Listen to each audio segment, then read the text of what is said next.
Hello student, मैं एकता सिंह आप सभी का ज्ञान चैतन्य चैनल में बहुत बहुत स्वागत करती हूँ। आज के इस टॉपिक में हम यहाँ पर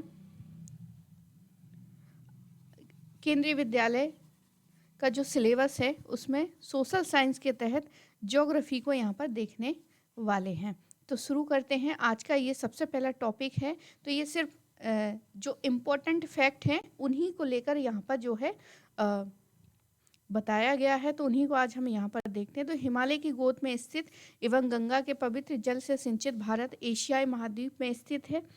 हिंद महासागर के शीर्ष पर मुकुट की तरह विराजमान है। भारत, इंडिया, आर्यवर्त एवं हिंदुस्तान के नाम से प्रसिद्ध भारत भूमि जो है विश्व भूमंडल के 8 डिग्री 4 मिनट उत्तर से और 37 डिग्री 6 मिनट उत्तरी अक्षांश से तथा 68.7 मिनट पूरब से 97 डिग्री 25 पूर्व देशांतर के मध्य क्या है स्थित है। भारतीय महाद्वीप में विश्व की लगभग सभी जलवायु, वनस्पति और जीवन देखने को मिलता है। तो भारत इतना इम्पोर्टेंट है क्योंकि यहाँ पर सर्दी, गर्मी, बरसात और वनस्पतियाँ भी बहुत तरह तरह की देखने को मिलती है। तो भारत प्राचीन से लेकर वर्तमान तक वैश्विक समाज के कुशल संबंध बने हुए हैं। अब यहाँ पर नामकरण का देख लेते हैं, जो कि हमने भारत, इंडिया, आर्यवर्त, हिंदुस्तान ये देखा था। तो आर्यव्रत जो है जम्बूद्वीप का दक्षिणी भाग क्या कहलाता था? आर्यव्रत कहलाता था। और भारत जो है दुष्यंत और शाकुंतला के पुत्र के नाम पर इसका नाम क्या है? भारत पड़ता है। और ये हमको जानकारी मिलती है, जो सोर्स है वो वायु पुराण है। इंडिया बिल्कुल यूनानियों द्वारा बताया गया है, कहा गया है आर्यव्रत। आर्यों का निवास स्थल होने के कारण इसको आर्यव्रत। और हिंदुस्तान भारत एवं अरबी इतिहासकारों द्वारा कहा गया है हिंदुस्तान। आगे है भारत जो है ऋग्वेद काल के प्रमुख जन भरत के नाम पर ये जो है इसका नाम भारत पड़ता है। आगे देख लेते हैं। तो ये बहुत इंपॉर्टेंट है, कभी एग्जाम में जो है वो पूछ लिया जाता है कि भारत का नाम जो है वो कहाँ कैसे पड़ा।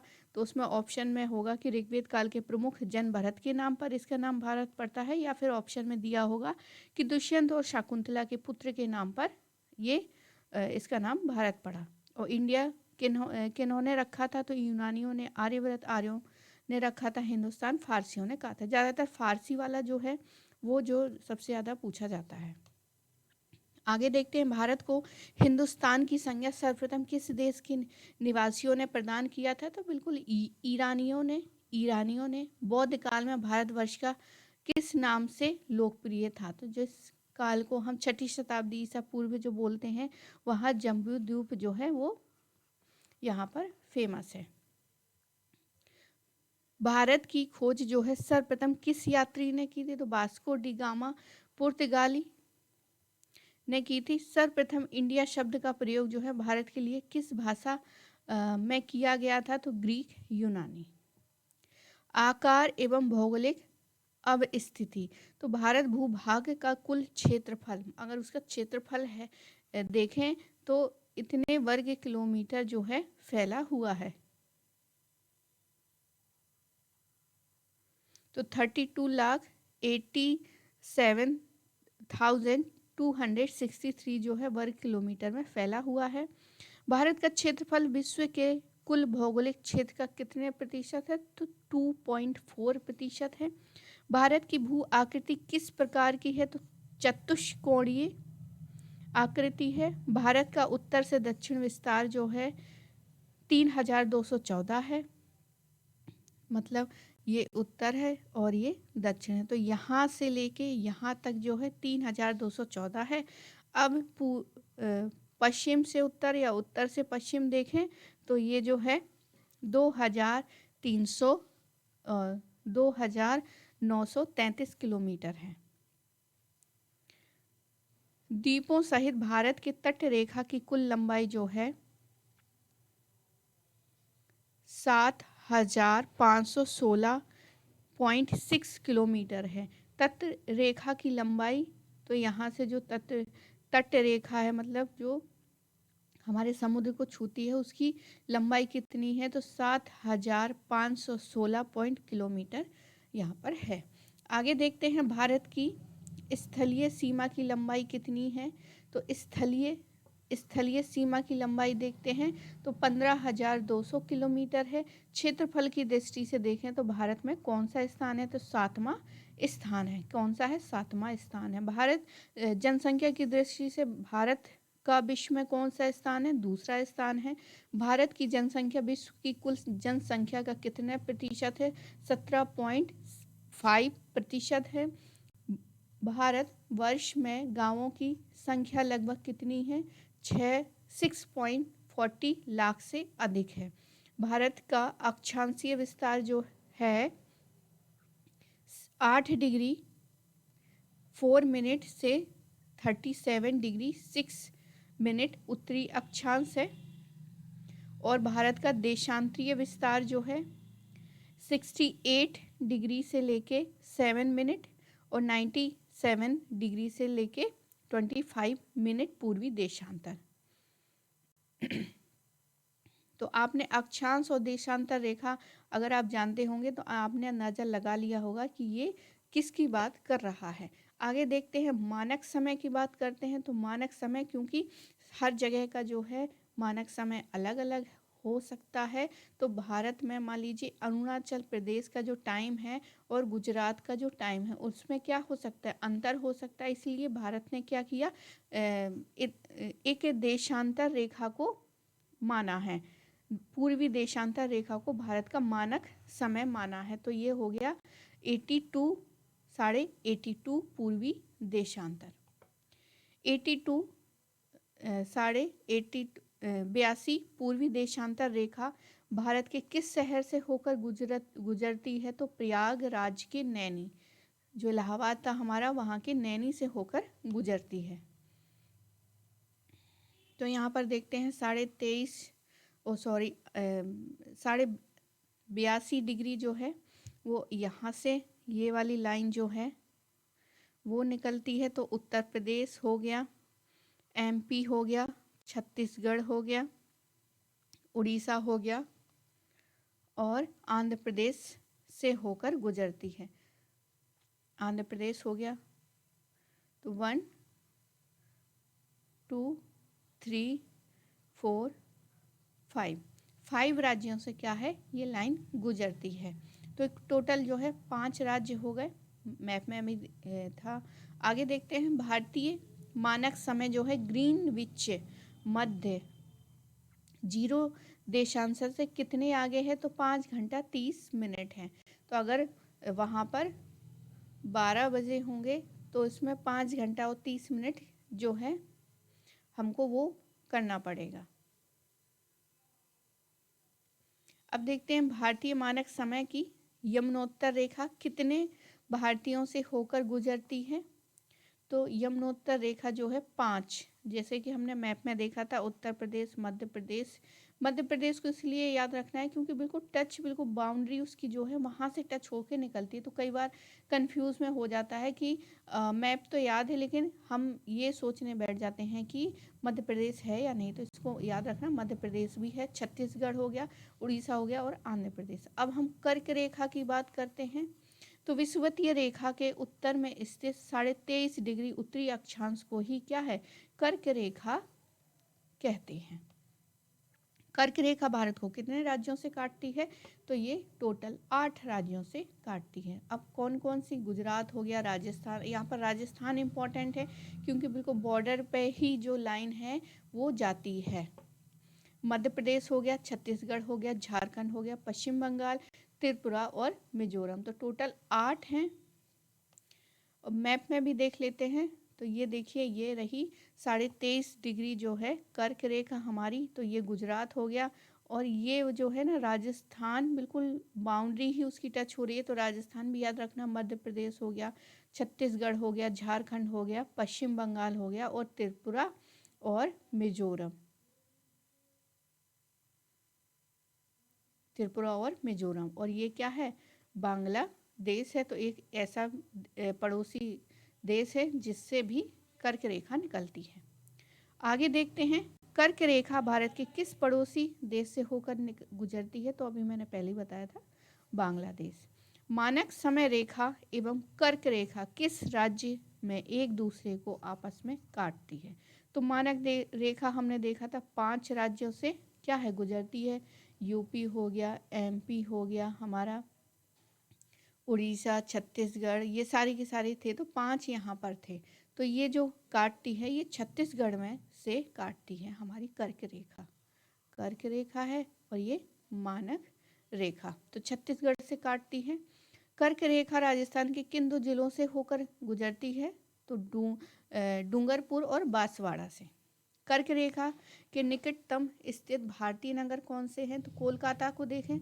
मतलब कर्क रेखा जो गुजरती है वो सबसे बड़े जो हमारे नगर हैं वो कौन कौन से, तो उसको देख लेते हैं। कोलकाता हो गया 22.5 डिग्री, आइजोल हो गया 23.5 डिग्री और 36 minute, Agartala 23 degree 50 minute, Ujjain 23 degree 9 minute, Gandhinagar Gujarat वाला 23 डिग्री 19 मिनट, जोधपुर जो है 60 डिग्री 29 मिनट, जबलपुर जो है 23 डिग्री 11 मिनट और भोपाल जो है 23 degree 25 minute, Ranchi 23 degree 11 minute और रायपुर जो है 21 डिग्री 16 मिनट। भारत के दूरस्थ बिंदु देख लेते हैं।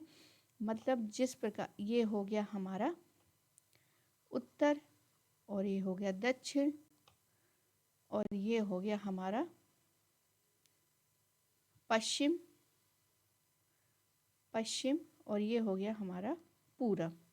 तो इसी के बीच में अब जो हमारा पूरा मैप है जो है उसका उत्तर वाला बिंदु कौन सा है, दक्षिण वाला बिंदु कौन सा है? तो दक्षिण वाला देखिए यहाँ पर इंदिरा पॉइंट है, इंदिरा पॉइंट है। तो ये पूरे भारत का पूछे तो यहाँ पर क्या है, अंडमान निकोबार है, तो उसका क्या है, इंदिरा पॉइंट दक्षिणतम बिंदु। अगर आगे भारत की मुख्य भूमि का दक्षिणतम बिंदु पूछा जाए तो एक तो कन्याकुमारी है भारत की मुख्य भूमि, चूंकि ये जो है समुद्र के बीचों द्वीप है, तो अगर पूरा दक्षिणतम बिंदु पूछे तब तो हमारा इंदिरा पॉइंट होगा। और भारत की मुख्य भूमि मतलब पूरी भूमि का एक जो बड़ा भाग है उसका दक्षिणतम बिंदु पूछे तो केप मोरोरेन या कन्याकुमारी तमिलनाडु हो जाएगा। आगे देखते हैं इंदिरा पॉइंट का पूर्व नाम क्या था। तो इंदिरा पॉइंट का पूर्व नाम मतलब उससे पहले जो है पिगमेलियन पॉइंट हुआ करता था। इंदिरा पॉइंट का पॉइंट जो है पिगमेलियन पॉइंट कहा जाता था। भारत के सुदूर दक्षिण में इंदिरा पॉइंट कहाँ स्थित है? तो बड़ा निकोबार में। मतलब जो इंदिरा पॉइंट यहाँ पर हमारा द्वीपों में था उसमें बड़ा निकोबार पर जो है इंदिरा पॉइंट स्थित है। भारत का वो कौन सा स्थान है जहां बंगाल की खाड़ी, अरब सागर और हिंद सागर मिलते हैं? मतलब यहाँ पर देखिए, यहाँ पर ही देख लेते हैं, ये हमारे इंडिया, तो यहाँ पर क्या है, अरब सागर है और यहाँ पर क्या है, बंगाल की खाड़ी। तो वो कौन सा स्थल है? तो ये वाला स्थल होगा। तो यहाँ पे अरब सागर है और ये यहाँ पर बे ऑफ बंगाल। तो वो कौन सा स्थान था? तो वो था कन्याकुमारी। तो कई लोग जाते हैं और देखते हैं कि ये वाला पॉइंट जो है किस प्रकार से दिखाई देता है, तो कन्याकुमारी हो गया। भारत के दूरस्थ उत्तरी बिंदु पूछा जाए तो इंदिरा कॉल है, लद्दाख वाला।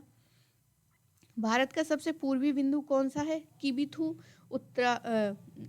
अरुणाचल प्रदेश एकदम पूरब में है किबिथु।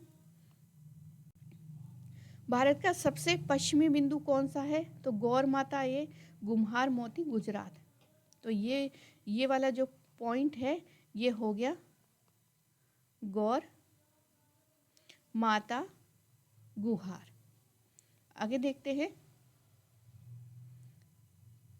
तो ये हो गया सबसे पश्चिमतम बिंदु, ये हो गया सबसे पूरब वाला बिंदु, और ये जो है मुख्य भूमि पूछा जाए तो ये कन्याकुमारी हो गया। और बिल्कुल दक्षिणतम पूछे तो ये इंदिरा पॉइंट हो गया। और जो पूरब वाला है दक्षिण वाला, उत्तर वाला है वो हो गया हमारा लद्दाख वाला।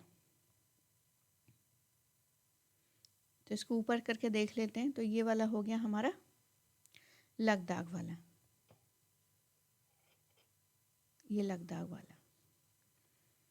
आगे देखते हैं, और जिसको इंदिरा कॉल कहा गया है।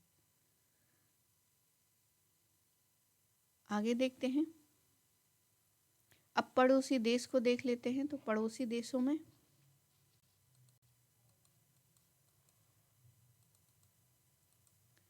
तो पड़ोसी देश, भारत की स्थलीय सीमा कितने देशों के साथ लगी हुई है? तो टोटल जो हमारे हैं पड़ोसी देश वो कितने हैं? 7 हैं। अभी देखेंगे, मैप में भी देखेंगे। तो महत्वपूर्ण तथ्य देख लेते हैं यहाँ पर। तो देश की सीमाएं प्राकृतिक एवं मानव निर्मित दोनों प्रकार की हो सकती हैं। भारत की स्थानीय सीमाएं उत्तर पश्चिम में अफगानिस्तान, अफगानिस्तान की सबसे कम जो है सीमा जो है टच होती है भारत से। पश्चिम में पाकिस्तान है, उत्तर में चीन है, नेपाल है, उत्तर पूर्व में भूटान है, और पूर्व में बांग्लादेश और म्यांमार से लगी हुई है। और एक हमारा है जो कि द्वीपीय है, जैसे कि श्रीलंका हो गया। 2 पड़ोसी द्वीपीय राष्ट्र, श्रीलंका हो गया और मालदीव हो गया। इनकी सीमा नहीं लगती, लेकिन ये बिल्कुल हमारे पास ही हैं। पाकिस्तान, नेपाल, भूटान, बांग्लादेश, म्यांमार व भारत को भारतीय महाद्वीप के अंतर्गत शामिल किया गया है। आगे देखते हैं, भारत की सबसे लंबी स्थलीय सीमा, मतलब जिसके साथ हम सबसे ज़्यादा हम सीमा शेयर करते हैं। शेयर क्या मतलब, लगती हुई दिखाई देती है, तो उसमें से हमारा क्या हो जाएगा? बांग्लादेश हो जाएगा। इसकी जो सीमा है टच होती है 4,996.7 किलोमीटर।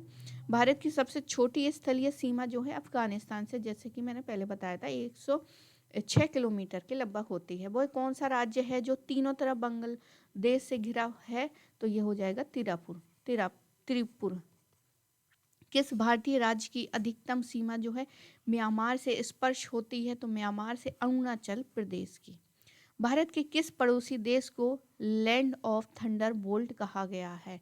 काफ़ी इंपॉर्टेंट है, तो आंसर हमारा क्या हो जाएगा? भूटान हो जाएगा।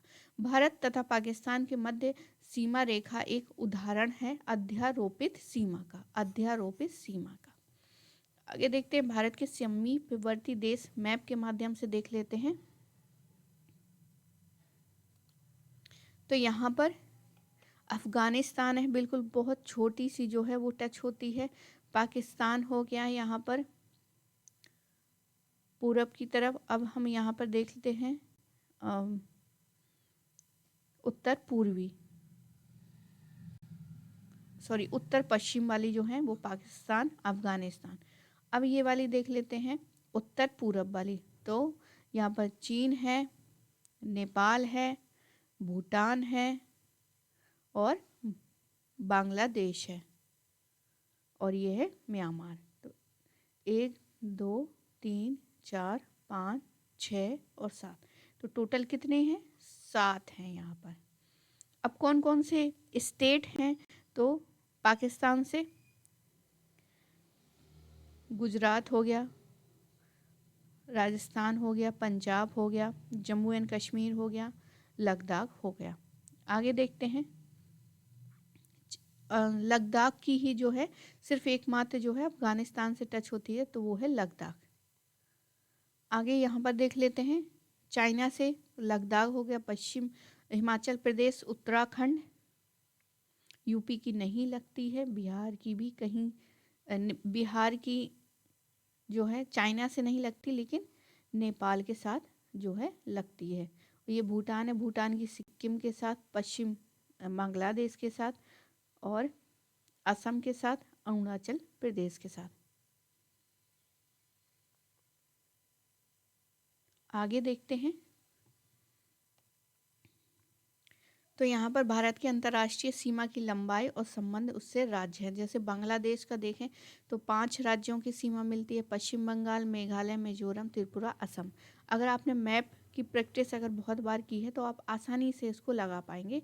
ये आप याद करो कि पश्चिम बंगाल, मेघालय, मिजोरम, उससे अच्छा है कि आप पूरा मैप जो है अच्छे से बिल्कुल उसको 100 बार कम से कम प्रैक्टिस कर लो, या 10 बार कर लो, जितनी बार में आपको हो सके। तो ये ऐसे क्वेश्चन जो है आसानी से क्या हो जाएंगे? सॉल्व हो जाएंगे। आगे है, चीन से 5 होते हैं, हिमाचल प्रदेश, उत्तराखंड, सिक्किम, अरुणाचल प्रदेश और लद्दाख। पाकिस्तान से गुजरात, राजस्थान, पंजाब, जम्मू एंड कश्मीर एंड लद्दाख। नेपाल से उत्तर प्रदेश, बिहार, बंगाल, सिक्किम, उत्तराखंड। म्यांमार से अरुणाचल प्रदेश, नागालैंड, मिजोरम, मणिपुर। भूटान से पश्चिम बंगाल, सिक्किम, अरुणाचल प्रदेश। और ये भूटान वाला जो है बहुत इंपॉर्टेंट है, क्योंकि इसमें कई बार जो है बिहार को लोग समझ लेते हैं, तो बिल्कुल याद रखना है कि बिहार की नहीं लगती है, किसकी लगती, पश्चिम बंगाल की लगती है। अफगानिस्तान है 106, सबसे छोटी तो इसी से ही लगती है, तो ये लद्दाख है। आगे देखते हैं। तो यहाँ पर एक इम्पोर्टेंट है कि भारत में राज्यों एवं केंद्र शासित प्रदेशों से संबंधित क्वेश्चन है। भारत की कुल राज्यों की संख्या कितनी है, तो 28 है, बिल्कुल लेटेस्ट है, मतलब पुराना डाटा नहीं है ये। क्षेत्रफल की दृष्टि से भारत के 4 बड़े राज्य बताने हैं, तो अक्सर एग्जाम में पूछ लिया जाता है, तो राजस्थान होगा, मध्य प्रदेश होगा, महाराष्ट्र होगा और उत्तर प्रदेश होगा। जनसंख्या की दृष्टि से भारत के 4 बड़े राज्य कौन कौन से हैं, जनसंख्या की दृष्टि से पूछा है, तो उत्तर प्रदेश, महाराष्ट्र, बिहार, पश्चिम बंगाल। ये अकॉर्डिंग किसके हैं, जनगणना 2021 के हैं। जनसंख्या की दृष्टि से भारत का सबसे छोटा राज्य तो सिक्किम है। सिक्किम वही जो थंब स्टेट की तरह है, इसको थंब स्टेट कहते हैं, क्योंकि इसकी आकृति जो है वो इस तरह की है। आगे देखते हैं। आगे भारत में स्थल रुद्र राज्यों की संख्या कितनी है, तो ये 20 है। कितनी है, 20 है। स्थल रुद्र मतलब राज्यों की संख्या 20 है। वो कौन सा राज्य है जिसकी सीमा सर्वाधिक राज्यों से जुड़ी हुई है, तो उत्तर प्रदेश ही होगा, जहाँ पर सर्वाधिक जो है राज्यों से जुड़ी हुई है। तो 8 राज्य और 1 संघ राज्य है। संघ राज्य कौन सा है, तो ये है दिल्ली। अब ये यहाँ पर है हरियाणा, राजस्थान, मध्य प्रदेश, छत्तीसगढ़, झारखंड, बिहार, हिमाचल प्रदेश, उत्तराखंड, दिल्ली, और ये सारे चीज़ें।